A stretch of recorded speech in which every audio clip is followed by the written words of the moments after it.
I'm Brittany Lewis with Forbes Breaking News.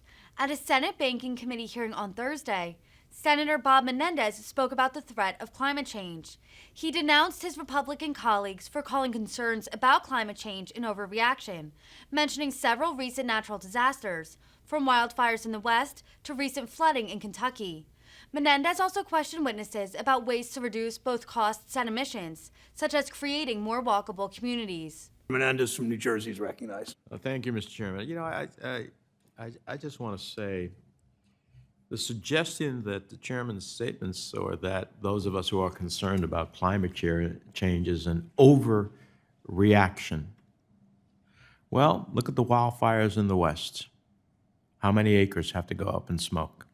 Look at the flooding in Kentucky. How many lives has to be lost? Look at the droughts in the Midwest, where farmers are producing a fraction of the crop that they would normally produce. Our colleague, Senator Tester, was talking about how on his farm he can't produce as much as he used to because of climate change. Look at the cattle ranchers who are selling their cattle prematurely because they don't even know if they can keep them alive. And look at the Northeasters that we get on the East Coast. And I could go on and on. These are tectonic shifts that are affecting our very lives and livelihood. And that's an overreaction? I think Mother Nature is not overreacting. She's sending us a message.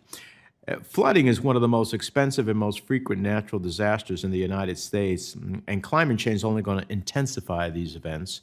And it's critical that our communities are prepared for the challenges that lie ahead. In New Jersey, we're leveraging federal resources from community development block grants to build state-of-the-art resilient infrastructure like Hoboken's Rebuild by Design. This $230 million mitigation initiative, which I helped secure funding for, will help alleviate repetitive flooding and protect against damage from storm surges. And for every dollar we invest in mitigation, the federal government saves $6 in disaster relief spending. So, Dr. Vashala, shouldn't the federal government be investing more in innovative, large-scale flood resilience projects like the Rebuild by Design and in general on mitigation to reduce damages for the costly disaster aid that subsequently comes forth? Absolutely, Senator. I think the costs of inaction far outweigh the costs of any overreaction.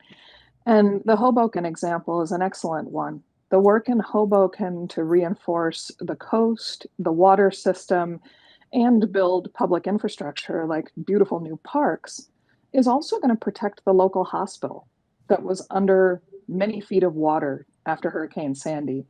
And so I think we are failing to make the connections to where the positive benefits spread through the rest of society in reducing costs in the healthcare system, for example. Well, I appreciate that. 6-to-1, I'd be willing to make investments in anything that gives me a 6-to-1 rate of return. And that's what mitigation does. That's why I introduced the bipartisan NFIP REACT, which supercharges billions of dollars for pre-disaster mitigation and resilience in the nation's most flood-prone areas.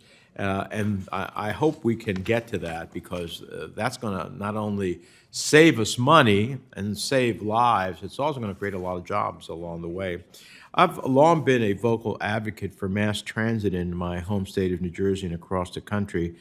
And I'm proud of the work the committee's done under the leadership of Chairman Brown to advance federal investments in our transit systems, including the historic bipartisan infrastructure bill signed into law last year. And as a former mayor, I've seen firsthand the transformational effect that access to transit can have on a community. But transit impacts go beyond just economics. The fact is, every transit dollar we spend is also, in my view, a climate dollar. Mr. Florida, what role do you see transit playing in our communities as we decarbonize our economy? Well, Senator Menendez, as a former mayor, you know that transit systems can be the lifeblood of a city. They help us become more connected, give workers access to jobs, and bring together economies in areas that didn't have bridges connecting each other before. As we work with Ohio communities, one of the key recommendations we have is to invest in mass transit. As you know, mass transit, as you said, every investment we make there is a climate dollar. Every dollar we invest there is a climate dollar. Mass transit is a far less carbon-intensive way of transportation than single occupancy vehicles. And as we also know, transportation is now the largest emitter of greenhouse gases, the largest economic sector emitting greenhouse gas emissions in the United States. Yeah. So taking off from that, how will creating more livable, walkable communities help not only to lower greenhouse gas emissions and promote sustainability, but also reduce costs for consumers and promote affordability? This is the essence of something I call the Livable Communities Act, where we try to look at both the housing needs that exist. We had a hearing the other day in our country, and at the same time create the linkages to existing infrastructure on transit, and then create access to jobs. What's your view on that? One of the key areas we work with Ohio communities on is to make their communities more livable and walkable, and this means central planning, as you discussed. It helps ensure that we're preserving public health and have access to green space. It is a critical piece of our sustainability future. But I think I want to point to your example on reducing costs, because I think this is a really important one, and one that you all are considering with the Inflation Reduction Act. The technology and the economics have now aligned, where we have opportunity to invest in technologies that will reduce our emissions and save us money, save consumers money. But this is not as easy as it sounds. We're fighting up against incumbent industries that have been at it for generations. And in order to do that, we have to make sure that they have that barrier to entry lowered and that they can get into the market. And so I think this is a really important point that you all are investing in and encourage that. Thank you. Thank you, Mr. Chairman. Thanks, Senator.